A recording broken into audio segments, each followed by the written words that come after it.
DMTV Info, votre chaîne d'information en temps réel. La politique, la santé, le sport, les faits de société, la musique, les rumeurs et bien plus encore. Vous découvrirez cela dans notre chaîne DMTV Info.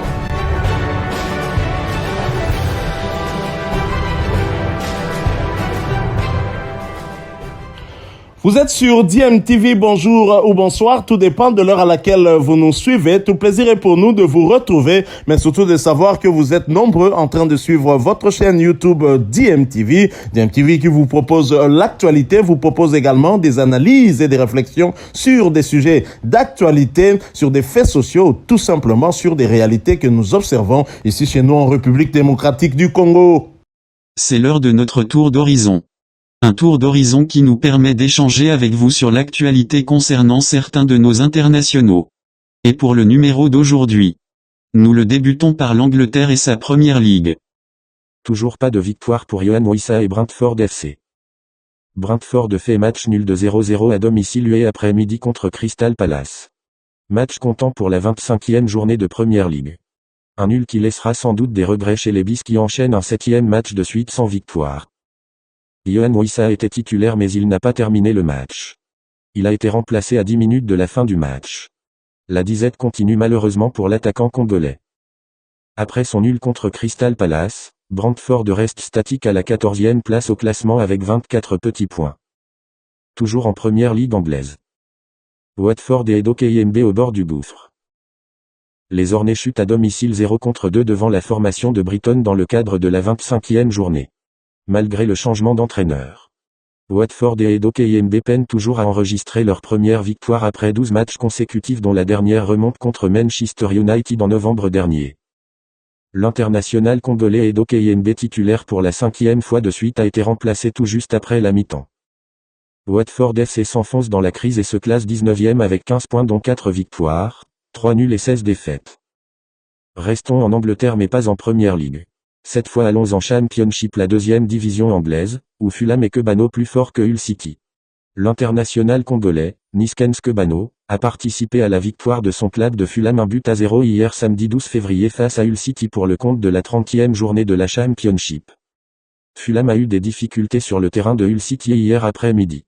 Les deux formations sont parties au vestiaire avec un nul de 0-0. Mais c'était au retour de la mi-temps que les coéquipiers de Kebano trouvent le chemin du but à la 57e par Mitovic 1-0. Le score est resté inchangé jusqu'à la fin de la partie. Fulham consolide sa première place avec 64 points.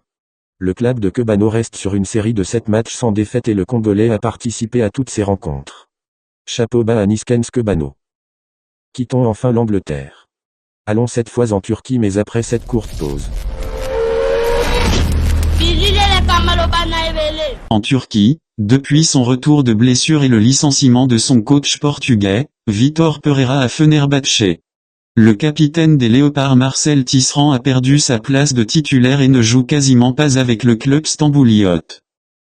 Le défenseur congolais n'a disputé que 48 minutes soit un match sur les 11 derniers matchs de Fenerbahçe soit environ 990 minutes. Le capitaine de la RD Congo est sous contrat avec le club turc jusqu'en 2024. Contrat qu'il avait signé pour 4 ans en 2020 en provenance de Wolfsburg en Allemagne. Fenerbahçe s'est imposé hier après-midi sur le score de 2-1 contre Giresunspor pour le compte de la 25e journée de la Super League.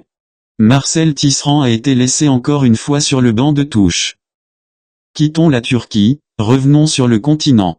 En Afrique où l'on jouait la compétition interclub de la CAF. En Ligue des champions africaine, le Raja de Casablanca assure le minimum. Dark Kabangou et Badibanga ont fait leur début avec le club marocain. Pour son premier match de phase de poule de la CAF Champions League. Le Raja Club Athletic s'est imposé à domicile devant les Sud-Africains du Amazulu FC 1-0. Titulaires au coup d'envoi, Dark Kabangou et Benny Badibanga ont effectué leur début hier soir avec les Aigles Verts de Casablanca. L'international congolais Fabrice Ngoma était absent pour cause de blessure. Restons au Maroc cette fois pour parler du championnat, la Botola Pro où l'on jouait la 17e journée. Moukoko Amalé et Difa'a Hassani s'accrochent au podium. Difa'a Hassani El Jadida a été tenu en échec de 0-0 en déplacement sur la pelouse du mal classé Hassania Agadir. Le latéral droit congolais était titulaire et a disputé l'intégralité de la rencontre. Sa première depuis son retour du stage au Bahreïn avec l'équipe nationale. Difa Hassani loupe l'occasion de revenir à un point de la deuxième place au classement. Et se contente du podium avec 27 points. Quittons le Maroc pour aller au Qatar, non pas pour parler Coupe du Monde 2022 qui se jouera là-bas, mais plutôt pour parler mercato. En effet, un international congolais a trouvé un point de chute au Qatar. On en parle après cette courte pause. C'est maintenant officiel, Walter Boualia est prêté jusqu'à la fin de la saison à Al Seliyah Sport Club en D1 du Qatar. De retour à la nationale Al Ahly après la résiliation de son contrat avec la formation turque de Yeni Malatyaspor.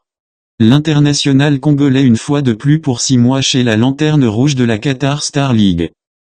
Sous contrat avec Al Ahly jusqu'en 2024, Walter Boualia ne peut pas disputer le moindre match cette saison avec Al Ahly car le club égyptien a déjà atteint sa quantité limitée de 5 joueurs étrangers.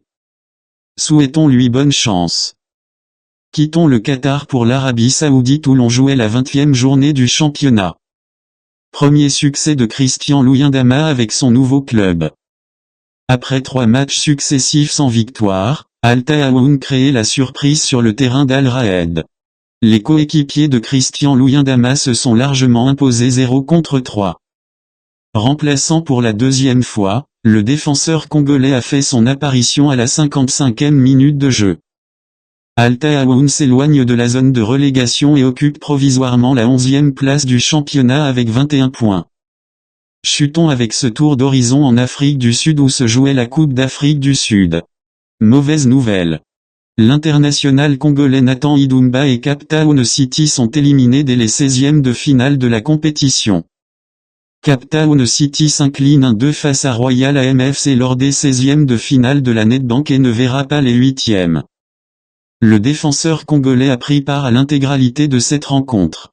La suite c'est se concentrer en championnat, où Cape Town City accueille Kaizer Chiefs ce mardi 15 février pour le compte de la 17e journée du championnat sud-africain.